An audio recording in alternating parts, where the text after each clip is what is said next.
What is going on, guys? It is Wrestlelamia here, back with another video. The 2024 Rumble has come and gone, but fans are wondering why CM Punk came up short. Join us now as Wrestlelamia looks at the real reasons why CM Punk didn't win the 2024 Rumble. Be sure to subscribe and hit that notification bell for daily wrestling videos, and follow us on Facebook for exclusive lists. Also check out our new website, Wrestlelamia.com.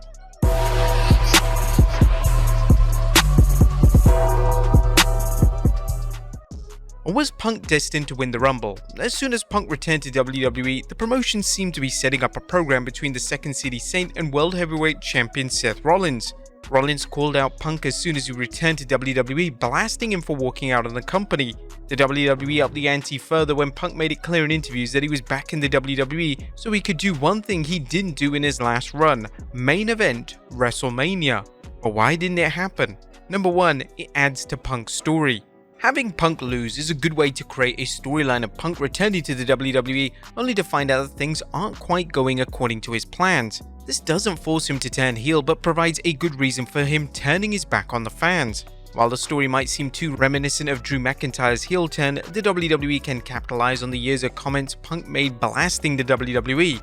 If the WWE goes through with a storyline like this, it needs to be careful, as it can't afford to look like it's burying Punk by portraying him as a real-life crybaby. At the same time, there's an element of reality in such a storyline that it could work well if handled correctly.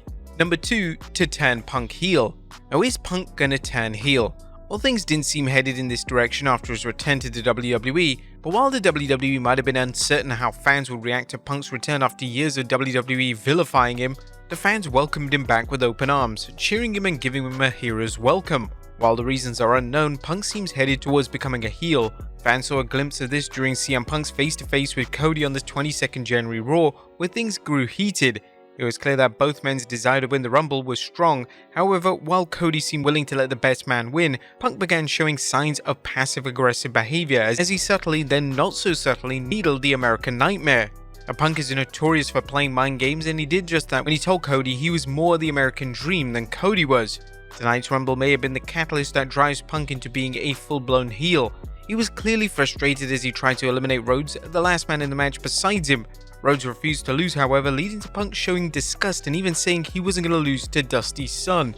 Punk was even more unhappy after the match as Cody celebrated his back-to-back Rumble win.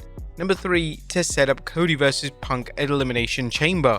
While it's always possible that Punk isn't turning heel, there should be no doubt he'll face Cody at Elimination Chamber.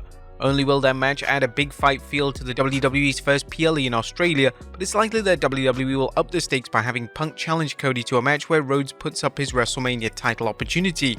This wouldn't be the first time that WWE has worked a match like this, and yet it's another way of keeping the fans on their toes, which brings us to the next reason for Punk's loss as number 4, to keep the fans guessing. The WWE always likes to keep its fans guessing about how storylines are going to play out, as many fans believe that Punk was going to win the Rumble, leading him to challenging Seth Rollins at WrestleMania and getting the main event match he's wanted since he first came to the WWE. We talked that Cody wasn't going to wrestle Roman Reigns at WrestleMania, with The Rock taking Cody's spot. One need would be there for Cody to win the Rumble. Having Cody win not only keeps Cody fans happy, at least for now, but also makes fans rethink just what the WWE's plans are for this year's showcase of the Immortals. The WWE still has over 2 months before WrestleMania, so why not keep fans on the edge of their seats as the show of shows draws closer? Number 5, it adds drama to CM Punk's story. Ironically, Punk's failure to win is reminiscent of what Cody Rhodes went through at WrestleMania 39, coming close but failing to finish the story. Booking Punk to lose creates some interesting dramatic possibilities as he finds himself forced to find an alternative to main eventing WrestleMania. This could involve Punk turning heel, but it could also lead to Punk digging deep and finding an alternative so he can keep his head high and keep his fans. While it seems like Punk is headed for a heel turn, things haven't finished yet, and this piece of drama could provide even more suspense for Punk's story as well as Cody's. This could also provide a classic example of two wrestlers who are different sides of the coin. In Cody's case, he suffered adversity but refused to take shortcuts, instead spending a year to get back to WrestleMania. In Punk's case, he could be shown as someone easily frustrated and who abandons his principles to get what he wants. If the WWE can develop this, it could make a Cody vs Punk program all the more dramatic. Number 6, Seth needs a heel opponent for WrestleMania 40. If the WWE intends to book Seth vs Punk, it's going to want to have one wrestler play a heel and one wrestler play a babyface.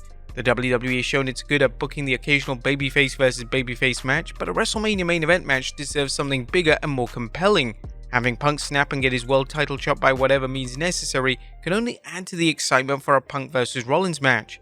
It doesn't matter if Punk is able to take Cody's title shot or goad Seth into a title match, a heel Punk is a better opponent for Rollins than a babyface one. Number 7, it will prove Rollins was right. As Seth Rollins has spent the last few months bringing up Punk's bad attitude, a situation that could easily lead to fans wondering why the Visionary is being such a jerk. However, what if Punk starts showing a bad attitude? That will prove Rollins right and keep the fans backing Seth rather than Punk. The WWE has too much invested in Rollins to turn him heel. Furthermore, it's clear that Rollins has more sympathy with the WWE Universe, particularly following his MCL tear. Number 8, there may have been a change of plans. Vince McMahon's recent resignation may have forced a change of plans to the WWE's world title scene. Fans will recall rumors that Brock Lesnar would return at the Rumble and wrestle Gunther. However, Lesnar was absent from the Rumble, which means that WWE may have other plans for Gunther, including a possible match against Seth Rollins. This could also include Punk, and it may be what the WWE wants for Night 1, a star-studded triple threat match to headline the show. Number 9, Punk isn't a full-time star. Another reason why Punk lost is because he's not a full-time star, which makes a win at WrestleMania 40 seem unlikely. It devalues a Rumble win and it hurts the WWE's full-time performers. While the WWE allows Reigns to defend the Undisputed Championship every few months, that's not so with Seth Rollins. The World Heavyweight Championship is for all intents and purposes the WWE's actual world title. Roman's is a prop that's used to maintain his stardom or whatever else the WWE thinks it's doing.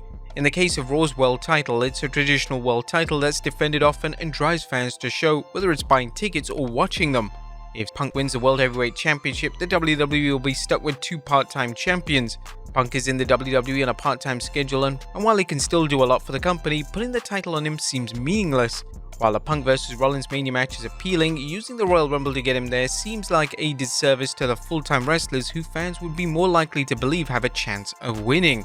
And number 10, it adds more to the Punk vs Rhodes rivalry. Anyone who doubts whether Punk and Rhodes will meet in the ring again obviously hasn't watched much wrestling. Punk's needling of Rhodes on Raw and Punk's frustration at failing to put Rhodes away makes it clear that these two will meet again. Now Punk has every reason to want to prove himself against Rhodes. Did Punk underestimate the American Nightmare, or did he overestimate his own skills?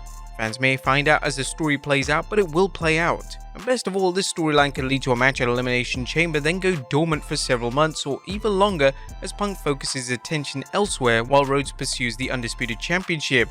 They could revisit the feud if Cody should win the Undisputed Championship, giving fans an immediate reason for the two fighting, especially on Punk's part as he has something to prove, and perhaps even heightening the stakes for the 2025 Rumble, assuming Punk is still in the WWE by that time. What do you guys think? Let us know in the comments down below, and I'll see you next time with some more wrestling content.